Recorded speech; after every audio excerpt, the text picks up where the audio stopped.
Hello and welcome to Wednesday Wisdom with Will, a series by Capria Ventures where we share all of our knowledge around generative AI. And as usual, we have Wise Will, co-founder Capria Ventures, and our evangelist in chief to answer all of our questions today. Will, welcome. Good to be here. Well, it's been a couple of weeks, more than a couple of weeks since we last chatted, and a lot happens in the world of AI in a couple of weeks. But I want to focus our conversation today around something I read, a statistic shared by a German psychologist, which I found very dramatic, and you did too, you almost didn't believe me, that 90% of all we learn, we forget in a month. That's pretty out there. And with that as context, I want to talk about the potential of generative AI and what the World Economic Forum has spoken about, right? Around how it's revolutionizing education. And one of the biggest struggles around learning has been how it's been one size fits all. And suddenly you have the advent of generative AI where it's making it more personalized, it's curated learning, and it takes into consideration each of our challenges and strengths. Now, tell us, Will, about what and how generative AI is reshaping EdTech given the existing challenges around learning and the potential of what it can bring to the table.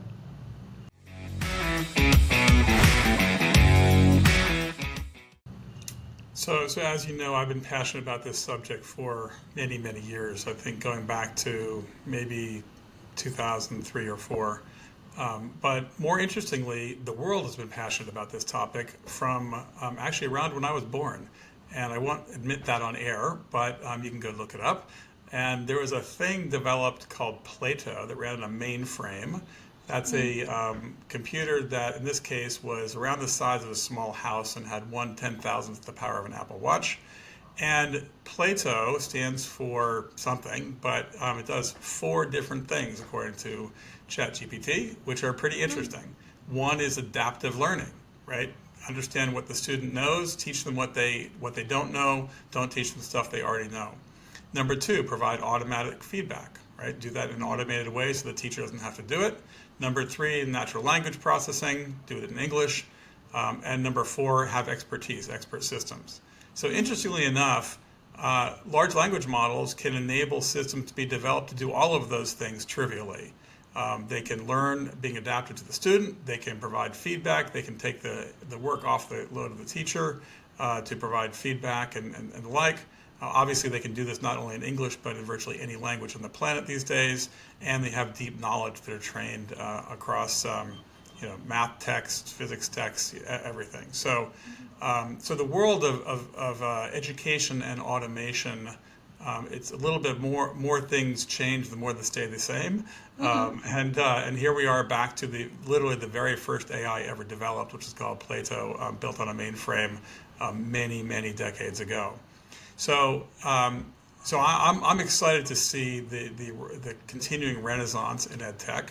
And I think that LLMs are making this possible, and of course there's plenty of people that are doing this work. And Conmigo is the thing that came out of Khan Academy some months ago, and they're pushing the envelope there, and I think doing well. One of our portfolio companies, Cuemath, has built a co-pilot both for students and teachers based on using large language models to help the instruction model work better and meet many of those things that Plato did back so many decades ago. So we're really at the beginning of a new wave of EdTech. No, that's so interesting. I love that you were able to circle back to the past to come back now. But is there a fundamental difference, apart from, of course, advancements in speed and all of that, from the idea itself? So I think what's happening now is you can have AIs literally build courses on the fly. And one of our portfolio companies is doing this, where it's actually they have the AI build just in time based on what the needs are of the student in a micro-learning sort of module. And their incremental cost of building that course is literally virtually zero. So I think that's one of the things that's changed, is the cost of applying technology to education has come down. One other thing, though, that I want to caution people with is that I'm a big believer in the A means automated, as in augmented, doesn't mean replacing humans. So I think that the idea that AI is going to replace teachers or deal with our lack of teaching capacity around the world is actually misguided. And I think that it's in fact what's going to happen that's most exciting is that AI in ed tech can make teachers more effective. And back to your comment on the German research, if you're cramming, if you're memorizing, of course you're going to forget that stuff. But if you're passionate and you're doing and you're learning because of your love of learning, you're going to remember stuff. And so I think that AI can take the undesirable aspects of learning off the hands of both teachers and students and let students do what they are passionate about, learn in a way that is joyful, and therefore it's going to be remembered and useful over time.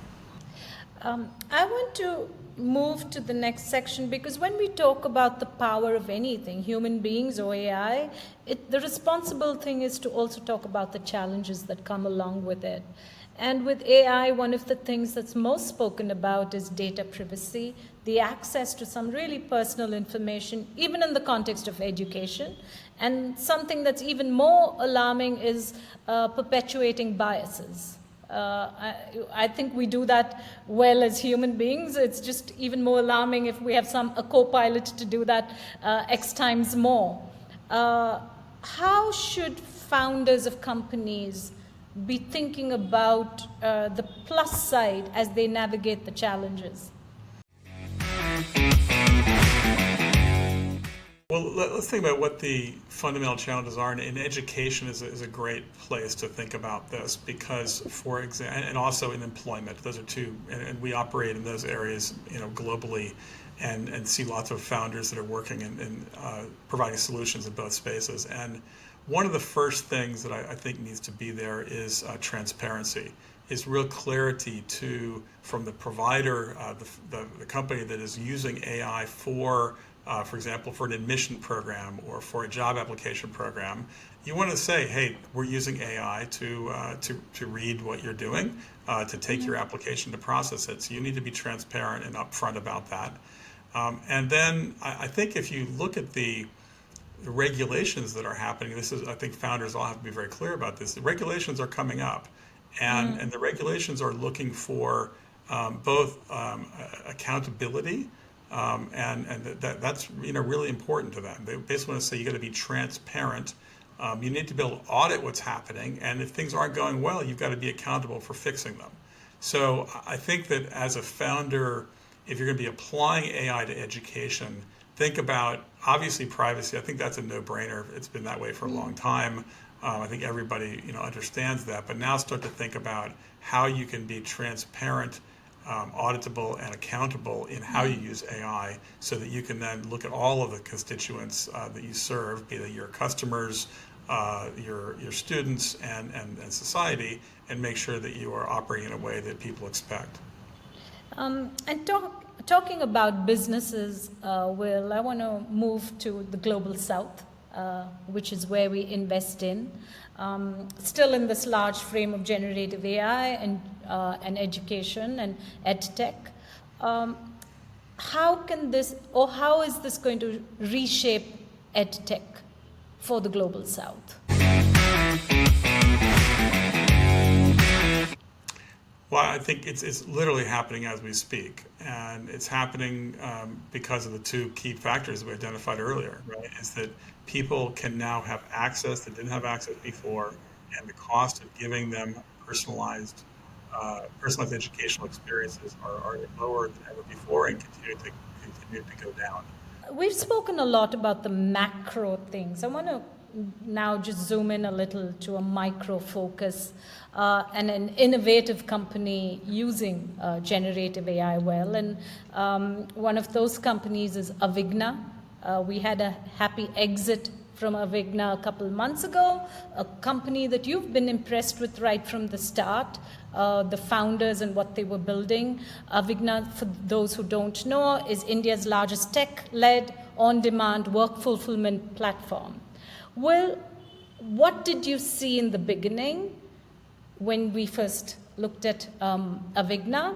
And how is the team there looking at building their business and scaling their business using generative AI?